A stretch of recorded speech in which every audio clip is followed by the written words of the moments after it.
last question. These three new criminal laws, tell me two takeaways from these three laws, two improvements. नमस्ते साथियों, please sit down में आपका स्वागत है।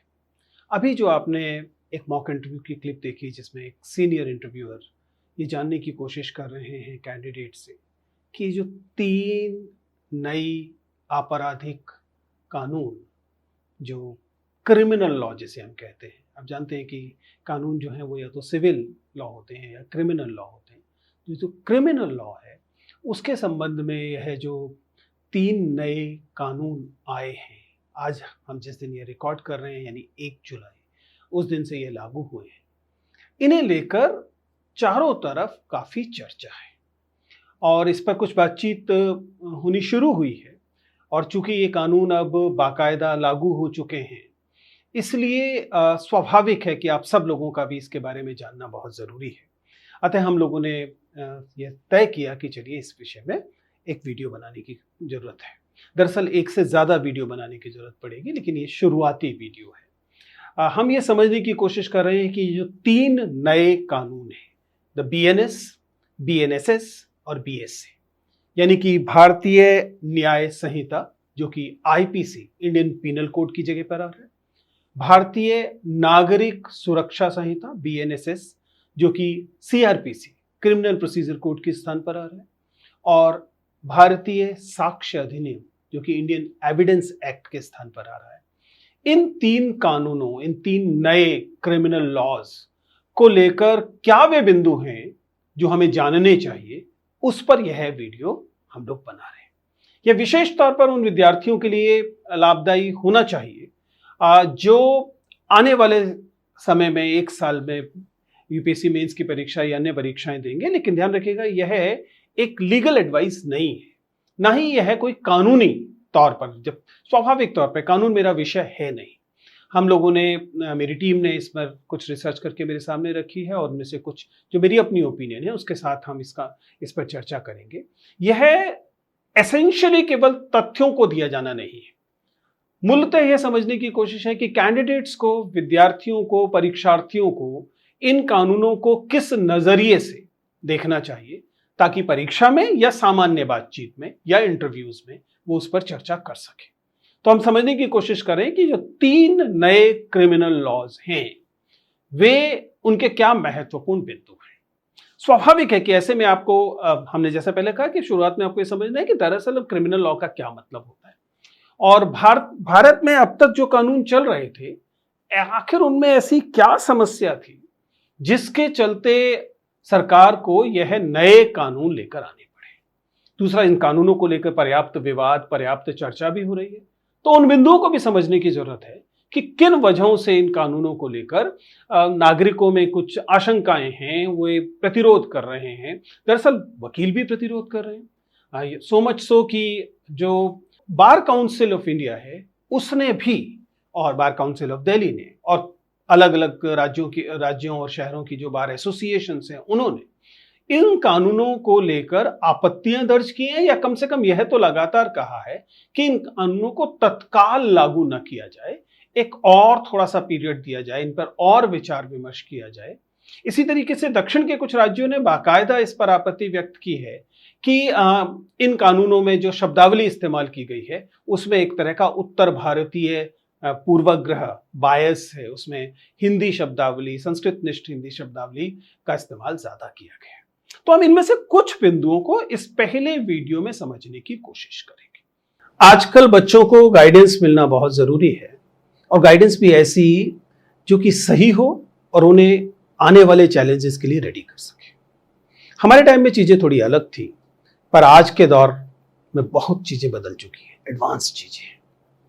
इसलिए मैं आपको बताना चाहता हूं कि NST, Newton school of technology, इसके बारे में जानिए, जो नए जनरेशन का एक्सीलेंस के लिए एक तैयारी करने का तरीका है। इनकी अपनी BTech degree, BTech in computer science and AI, को इंडस्ट्री के टॉप प्रोफेशनल्स ने डिजाइन किया है। अगर आपको कैरियर टेक में बनाना है तो मैं बता दूं कि आपके पहले दिन से ही आपको एडवांस कॉन्सेप्ट सीखने को मिलेंगे, कोडिंग, एआई, रोबोटिक्स और भी बहुत कुछ। बाकी कॉलेजेस में ये जनरली सेकेंड ईयर से शुरू होता है, लेकिन यहाँ शुरुआत से ही इस पर फोकस है।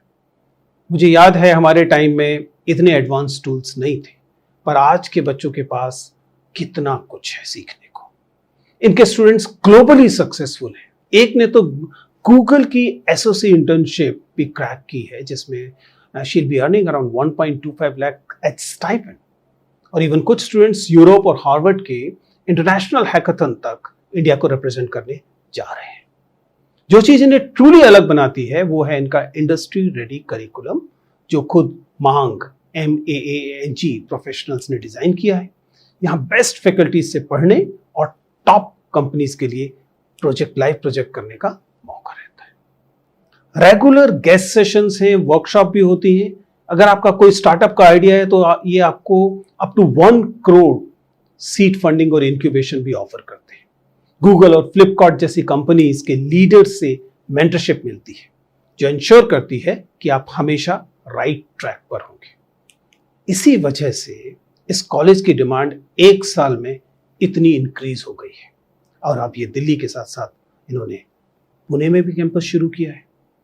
सोच रहे हैं कि कैसे ज्वाइन करूं, तो मैं आपको बता देता हूं। आपको लेनी पड़ेगी इनकी Newton scholarship aptitude test NSAT examination. Early registration करेंगे तो आपको प्रिपरेशन मटेरियल मिलेगा, मॉक टेस्ट का मौका भी मिल सकेगा। इनके जो एग्जाम है एनसेट, इसके सिलेबस के बारे में अगर जानना चाहें तो मेनली 3 सेक्शन है। एक जनरल एप्टीट्यूड का सेक्शन है, एक इंग्लिश का सेक्शन है और एक मैथमेटिक्स का सेक्शन है। एग्जाम के लिए आपको एक फंक्शनल वेबकैम, माइक्रोफोन और लैपटॉप या पीसी चाहिए होगा, जिसमें विंडोज 7 या उसके बाद का कोई वर्जन हो। ये सारी जानकारी आपको इनकी वेबसाइट पर भी मिल जाएगी। और साथ ही एनसेट और इंटरव्यू में अगर आप अच्छा स्कोर करते हैं तो आपको अप टू 100% स्कॉलरशिप का भी मौका मिल सकता है। तो इंतजार क्यों करना, अभी रजिस्टर करो और अपने फ्यूचर को सिक्योर करो। हम ये जानने की कोशिश करेंगे कि आखिर सरकार किन कारणों से ये जरूरी मानती है कि इन 3 महत्वपूर्ण लॉज को चेंज किया जाए।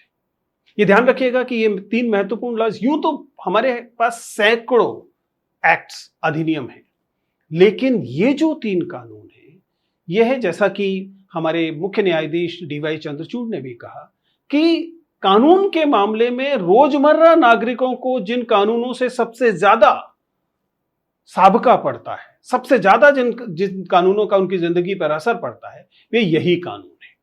IPC, CRPC और इंडियन एविडेंस एक्ट, खास तौर से IPC और CRPC।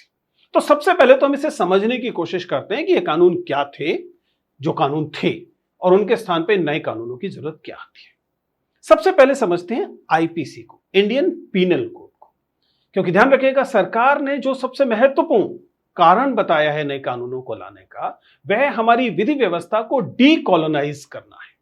हमारी जो कानून व्यवस्था है, उस कानून व्यवस्था को का गैर औपनिवेशीकरण करना। गैर औपनिवेशीकरण का क्या मतलब होता है, इसको आप समझना पड़ेगा कॉलोनाइजेशन से। जैसा कि आप जानते हैं कि IPC, इंडियन पीनल कोड, 1860 का कानून है। 1860 में इंडियन पीनल कोड आता है। अगर हम इतिहास पे जाएं तो 1834 में लॉ कमीशन बनता है, वही लॉर्ड मैकॉले का लॉ कमीशन। ये लॉर्ड मैकॉले वही लॉर्ड मैकॉले हैं जिन्होंने मैकॉले मिनट्स दिया, जिनको वजह से शिक्षा व्यवस्था को मैकॉलेवादी शिक्षा व्यवस्था भी कहा जाता है। तो लॉर्ड मैकॉले ने 1834 में फर्स्ट लॉ कमीशन, और उसके बाद फिर सेकंड लॉ कमीशन आता है, और 1860 में जाकर यह जो इंडियन पीनल कोड है, यह जो है लागू होता है। ये 1860, 1857 के एकदम बाद की चीज है। आपको समझना पड़ेगा कि हम एक उपनिवेश थे, इसलिए उस पीरियड के हर कानून में वह औपनिवेशिक जो सोच है वह शुरुआत में दिखाई दे ही रही थी। ऐसा नहीं है कि इसके लिए हमें 75 साल बिताने की जरूरत थी जानने के लिए कि कुछ प्रभाव जो है वह हमारे कानून पर उपनिवेशवाद का था। आप जानते हैं कि 1857 से पहले देश में जो व्यवस्था थी, जो शासन था, वह अलग अलग रजवाड़ों को छोड़ दिया जाए तो मूलतः ईस्ट इंडिया कंपनी का शासन था, इसीलिए उसे कंपनी सरकार कहा जाता है। लेकिन 80 और भारत एक बहुत महत्वपूर्ण उपनिवेश था, सोने की चिड़िया कहा जाता था। इसलिए स्वाभाविक है कि जब 1857 का विद्रोह देखा गया तो ब्रिटेन में जो हमारा शासन बैठा हुआ था, हमें गुलाम बनाने वाला शासन, उसने स्वाभाविक तौर पर इस बात को जरूरत समझा कि इसे ईस्ट इंडिया कंपनी के भरोसे नहीं छोड़ा जा सकता। इसलिए देश को सीधे जो ब्रिटिश शासन है उसके अंतर्गत लाया गया 1857 के बाद। और उसमें जो सबसे महत्वपूर्ण चीजें आई उनमें से एक चीज आईपीसी थी, इंडियन पीनल कोड। लेकिन इसका अर्थ यह नहीं है कि इंडियन पीनल कोड की सारी चीजें औपनिवेशिक थी। हर वह चीज जो बाहर से आएगी वह औपनिवेशिक नहीं हो जाएगी, क्योंकि सच्चाई ये है कि 1970s में भी और इनफैक्ट 1950 में हमारे संविधान के लागू हो जाने के बाद से ही जो औपनिवेशिक तत्व थे उनको धीरे धीरे कम किया गया था। बट एनीवेज 1834 में पहला लॉ कमीशन आता है, 1860 में पीनल कोड आती है। पीनल कोड दरअसल पीनल कोड है, जिसका मतलब है दंड संहिता है। यह बताना कि अलग अलग अपराधों में कौन कौन सी चीजें अपराध होंगी और उन चीजों पर क्या दंड दिए जा सकते हैं, यह प्राइमरीली इंडियन पीनल कोड बताता है। लेकिन इंडियन पीनल कोड तो केवल एक तरह की टेबुलेशन है कि किस चीज को अपराध कहेंगे, उस अपराध पर कितनी सजा दी जा सकती है। यह एक तरह का निर्देश है जजेस को कि उन्हें कैसे तय करना है कि किस अपराध के लिए कितनी सजा दी जाएगी। लेकिन इसकी जो प्रक्रिया है वह आईपीसी तय नहीं करता, उसकी प्रक्रिया सीआरपीसी, क्रिमिनल जो प्रोसीजर कोड है वह करता है। इसमें आईपीसी बताता है कि मूलतः ऑफेंसेस क्या हैं, अपराध क्या हैं, और सीआरपीसी बताता है कि इन अपराधों की जांच कैसे होगी, इन अपराधों के आधार पर कोई निष्कर्ष तक हम कैसे पहुंचेंगे कि शुचितापूर्ण तरीके से, कानूनी तरीके से तय हो सके कि कौन निर्दोष है और कौन दोषी है, इनोसेंट कौन है, गिल्टी कौन है, यह तय होना। क्योंकि उसके बाद तय होगा कि पनिशमेंट क्या दी जाएगी। पनिशमेंट हमेशा एक सिंगल, ऐसा नहीं है कि कहा गया कि चोरी के लिए इतने साल की, चोरी के लिए इतने साल से इतने साल तक सजा दी जा सकती है। सीआरपीसी की प्रक्रिया से तय होगा, जज कन्विंस होगा कि ये अच्छा चोरी की गई है, क्या ये चोरी इतनी गंभीर है कि इसके लिए अधिकतम सजा दी जाए या उससे कुछ कम सजा दी जाए। ये सब चीजें, इन प्रक्रियाओं को तय करना, प्रोसीजर्स को तय करना सीआरपीसी में हुआ। तो 1861 में स्वाभाविक है पहले पीनल कोड और उसके बाद 1861 में क्रिमिनल प्रोसीजर कोड आ जाता है। ध्यान रखिएगा, ऐसा नहीं है कि लॉ कमीशन केवल 1834 में ही आया था। लगातार लॉ कमीशन लगातार आते हैं और देश आजाद हो गया उसके बाद भी, जैसे 1955 में इंडिपेंडेंट इंडिया का पहला लॉ कमीशन आता है और वो 1969 में अपनी जो रिपोर्ट है वह सबमिट करता है और इसमें क्रिमिनल प्रोसीजर कोड को अच्छे से स्टडी करके इसमें कुछ रिकमेंडेशंस बताए गए थे, क्योंकि देश आजाद हो चुका था। अब उन्हीं मेथड से, उन्हीं प्रोसीजर से, क्योंकि जो उपनिवेश होता है, उपनिवेश में सत्ता अपने सब्जेक्ट्स को, अपनी प्रजा को लगातार संदेह की नजर से देखती है, लेकिन एक आजाद देश के नागरिक लगातार संदेह की नजर से नहीं देखे जाते। कुछ बदलाव इस लॉ कमीशन ने दिए और 1934 में सीआरपीसी को एक मेजर अमेंडमेंट दिया गया और 1934 से 1974 से यह जो बदलाव था यह इन्फोर्स हो चुका था। तो दो कानूनों की बात हमने की, हमने बात की आईपीसी की, हमने बात की सीआरपीसी की। इसी से जुड़ा हुआ एक और कानून है, 1872 का कानून है, जिसे इंडियन एविडेंस एक्ट कहा जाता है, यानी कि भारतीय साक्ष्य एक्ट। इसका कुल मिला के मतलब यह है कि कैसे जो लॉ एनफोर्समेंट एजेंसीज होंगी वो किस तरीके से एविडेंसेस कलेक्ट करेंगी और वो एविडेंसेस लॉ में एडमिसिबल होंगे कि नहीं होंगे, क्या क्या किया जाना चाहिए इन साक्ष्यों को इकट्ठा करने में, जिन साक्ष्यों को कानूनी तौर पर स्वीकार किया जाए। और ये ऑरल एविडेंसेस हो सकते हैं, ये डॉक्यूमेंट्री एविडेंसेस हो सकते हैं, रिटन एविडेंसेस हो सकते हैं, इस किस्म से अन्य चीजें। यानी कि ऐसा नहीं है कि किसी भी व्यक्ति ने कुछ भी कहा तो वह प्रमाण हो गया। इंडियन एविडेंस एक्ट के तहत एडमिसिबल जो प्रमाण होगा, जो साक्ष्य होगा, उसी को माना जाए। ये 3 मुख्यतः वे कानून थे, उनकी बेसिक समरी थी, जिसके विषय में मैंने आपको बताया, जिसके आधार पर हम समझ सकते हैं कि सरकार का यह दावा, सरकार का यह कथन कि ये तीनों कानून चूंकि कॉलोनियल टाइम से आ रहे थे, इसलिए इनमें बदलाव की जरूरत थी। मोर और लेस अधिकांश लोगों को लगता है कि हां, कानूनों में उपनिवेशवाद का प्रभाव तो था, लेकिन यह तो हमारे तमाम कानूनों में दिखाई देता है। फिर सरकार ने किन वजहों से इनको किया है? सरकार ने मूलतः जो कॉलोनियल इरा की लॉज थी, उनके लिए कुछ बदलाव सजेस्ट किए। हम एक एक करके सब बदलावों की बात नहीं करेंगे, लेकिन कुछ प्राइमरी जो बदलाव हैं उनको समझना पड़ेगा। किसी किसी जगह पर इंडियन पीनल कोड में जो ऑफेंसेस थे, उन ऑफेंसेस को या तो रीडिफाइन किया गया या न्यू ऑफेंसेस जोड़े गए। मसलन बीएनएस, भारतीय न्याय संहिता, एक नए ऑफेंस को जोड़ती है जो है ऑर्गेनाइज्ड क्राइम। इसके लिए अलग अलग एक्ट्स पहले से थे, लेकिन इंडियन पीनल कोड में इसके लिए अलग से प्रावधान नहीं था, जिसे किया गया। खैर, मूलतः अभी हम अलग अलग प्रावधानों की तरफ नहीं जा रहे, उसके लिए शायद हमें एक विस्तृत वीडियो की अलग से जरूरत पड़ेगी। हम अभी यह समझने की कोशिश कर रहे हैं कि इन तीनों कानूनों को लेकर, भारतीय न्याय संहिता को लेकर, भारतीय साक्ष्य अधिनियम को लेकर और बीएनएसएस, भारतीय नागरिक सुरक्षा संहिता को लेकर हम लोगों की क्या समझ बनती है और किन चीजों को लेकर आप लोगों को विशेष तौर पर इसे देखना चाहिए। देखिए, जब भी हम कानून को समझने की कोशिश करते हैं, इससे कोई जुड़े, जैसे एक इंटरव्यूअर के तौर पर मुझे जो चीजें खास तौर पर विद्यार्थियों को समझाने का मन करता है, उनमें से एक तो यह है कि आप कृपया इस बात को समझें कि पुलिस की भूमिका, पुलिस और पुलिस बलों की भूमिका देश में न्याय की स्थापना में, देश में कानून की स्थापना में क्या है। आमतौर पर हमारे जो विद्यार्थी और आम नागरिक होते हैं, उनमें पुलिस की भूमिका को लेकर स्पष्टता का अभाव देखने को मिलता है। वे ये मानकर चलते हैं मानो कि अदालतें और पुलिस बल ये एक ही महकमे के दो अलग अलग पक्ष हैं। स्वाभाविक है कि ऐसा नहीं है। जब हम एक लोकतंत्र में होते हैं, तो लोकतंत्र में जो कानून व्यवस्था बनाए रखने की जिम्मेदारी है, वह जिम्मेदारी स्वाभाविक तौर पर शासन की है।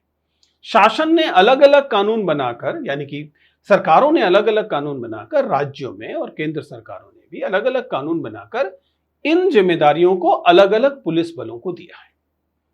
इसका मतलब क्या है? पुलिस बल को एक विशेष बल के तौर पर गठित किया गया है, जिसको कुछ विशेष अधिकार दिए गए हैं और जाहिर है कि दायित्व दिए गए।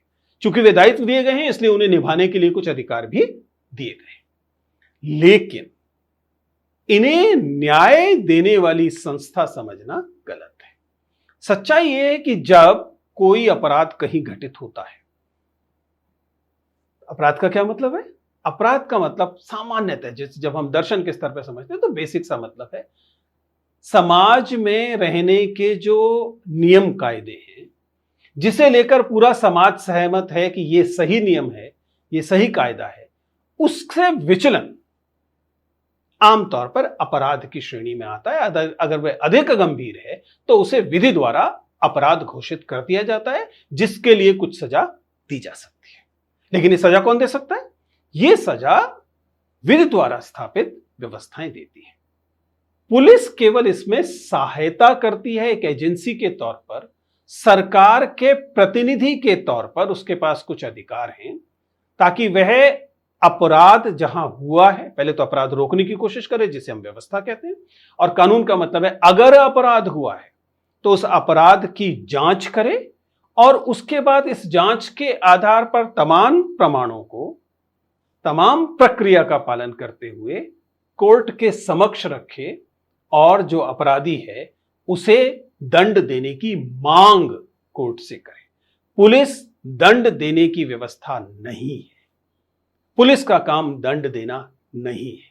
पुलिस का काम अपराध रोकना, अपराध की जांच करना और उसके बाद न्याय व्यवस्था के समक्ष इनको प्रमाणों सहित प्रस्तुत करना, ताकि जो अपराधी है उसके दंड की मांग की जा सके। इसलिए जब कोई मामला कोर्ट में पहुंचता है तो एक पक्ष वादी पक्ष होता है, जो कि राज्य का पक्ष होता है। पुलिस सारी की सारी जो जांच है वो करने के बाद एक मुकदमा बनाती है, जिसे हम आरोप पत्र कहते हैं, और वह आरोप पत्र राज्य द्वारा, राज्य के वकील द्वारा, जिसे पब्लिक प्रोसिक्यूटर कहते हैं, इस अदालत में पेश किया जाता है। इसका मतलब ये जो दो इंडियन पीनल कोड है, क्रिमिनल प्रोसीजर कोड है और इंडियन एविडेंस एक्ट है, ये काम, इनका काम प्रक्रियाओं को स्थापित करना था, ताकि पुलिस बल इन प्रक्रियाओं के तहत ही काम करे। क्या नई व्यवस्थाएं इसमें कोई बदलाव लाती हैं? सच्चाई है कि बिल्कुल नहीं लाती है। अभी भी राज्य की भूमिका वही है, अभी भी पुलिस बल की भूमिका वही है, अभी भी जज की भूमिका या न्याय व्यवस्था की भूमिका भी वही है। बदलाव कहां आया है? बदलाव आया है, अलग अलग लोगों ने अलग अलग आपत्तियां व्यक्त की हैं, बताया है कि कुछ अपराधों की संख्या बढ़ गई है, कुछ अपराधों की संख्या कम हो गई है। हम अगले वीडियो में उसके बारे में बात करेंगे। या फिर कुछ जगहों पर जो सबसे गंभीर चेतावनी दी गई है वह यह है कि जो पुलिस के अधिकार थे वो इस व्यवस्था में कम होने की जगह पर बढ़ाए गए। जैसे जैसे एक लोकतंत्र परिपक्व होता है, उस लोकतंत्र में पुलिस की व्यवस्था, पुलिस की जो भूमिका है वह सीमित होती जानी चाहिए, अधिक नागरिक हितैषी होती जानी चाहिए। कुछ लोगों का यह आरोप है कि जो बीएनएस है वह पुलिस को, बीएनएस और जो बीएनएसएस है, खासतौर से बीएनएसएस, वह पुलिस को कम की बजाय ज्यादा ताकत दे रहा है। सरकार को यह लग सकता है कि चूंकि चुनौतियां बढ़ी हैं इसलिए शायद और ज्यादा ताकत की जरूरत होगी। हालांकि जैसे जैसे एक लोकतंत्र विकसित होता है उसमें पुलिस बल के पास एक्स्ट्राऑर्डिनरी सिचुएशंस को छोड़ दिया जाए तो ताकत कम होनी चाहिए। अब अंत में हम उस सवाल पर आते हैं जो सवाल आपने वीडियो में देखा। जब यह कहा गया कि एक महत्वपूर्ण कानून, एक महत्वपूर्ण अपराध 124A, जो ये कहता है कि ये आईपीसी की बात कर रहा हूं, जिसमें यह कहा गया कि राजद्रोह, सेडिशन जो है वो एक अपराध होगा और उसके लिए दंड का प्रावधान किया गया। संसद में यह कहा गया कि हमने सेडिशन को निरस्त कर दिया है, क्योंकि इससे ठीक पहले सुप्रीम कोर्ट ने यह कहा था कि इस लॉ की एक आजाद स्वतंत्र भारत में, स्वतंत्र लोकतंत्र में जरूरत नहीं होनी चाहिए। लेकिन ये जो नई बीएनएस आती है उसमें सेडिशन शब्द तो गायब हो गया है, राजद्रोह तो नहीं बचा है, लेकिन उसकी जगह पे देशद्रोह या राष्ट्रद्रोह आ गया है। और कई चिंतकों ने यह कहा कि जो राजद्रोह है उसकी तुलना में ये जो नया कानून आया है वह राजद्रोह प्लस है। It's not sedition but sedition plus, जिसका मतलब है कि सेडिशन वाली चीजें तो शब्द बदलने के अलावा जस की तस रखी गई, बल्कि कई जगहों पर उनको और कठोर बना दिया गया। मसलन कुछ लोगों का कहना है, जैसे मान लीजिए मैंने इस वीडियो में यह कहा कि नए कानून जो हैं वो सेडिशन के स्थान पर सेडिशन प्लस हैं, ऐसा कुछ लोगों ने माना। अगर किसी पुलिस इंस्पेक्टर को या जो भी प्राधिकृत पुलिस अधिकारी हो उसे लगे कि नहीं, यह वाक्य आपत्तिजनक है, इस वाक्य से देश की अखंडता, एकता प्रभावित होती है कि आपने भारत के एक कानून को सेडिशन प्लस कहा है, तो हो सकता है कि बीएनएस के तहत इसे अपराध घोषित कर दिया जाए। उसके आधार पर कोई फैसला होगा कि नहीं, उस पर सजा दी जाएगी या नहीं, यह तो स्वाभाविक है, अदालत तय करेगी। लेकिन उसके तहत कार्रवाई करने की इजाजत बीएनएस में भी दरअसल पुलिस के पास आ गई। इस वजह से अगर हम इंटरव्यू के क्वेश्चन के हिसाब से देखें तो सच्चाई यह है कि राजद्रोह को राष्ट्रद्रोह कह देने से या देशद्रोह कह देने से कानून में बड़े बदलाव नहीं हुए। बट स्टिल ये, जैसा मैंने कहा कि हमने कहा था कि हम इसको अभी शुरुआत कर रहे हैं, इसके अलग अलग हिस्सों पर लंबी बातचीत की गुंजाइश है, जिसे हम कोशिश करेंगे कि किसी एक और वीडियो में पूरा करने की कोशिश करें, उसके बारे में बात करें। आपसे अनुरोध है कि आप देखें कि बीएनएस को अगर आप एक प्रतियोगी परीक्षा की दृष्टि से देख रहे हैं तो कौन कौन से बिंदु आपको लगते हैं कि इसमें महत्वपूर्ण है, जिन पर और चर्चा होनी चाहिए। कमेंट्स में बताइएगा। धन्यवाद।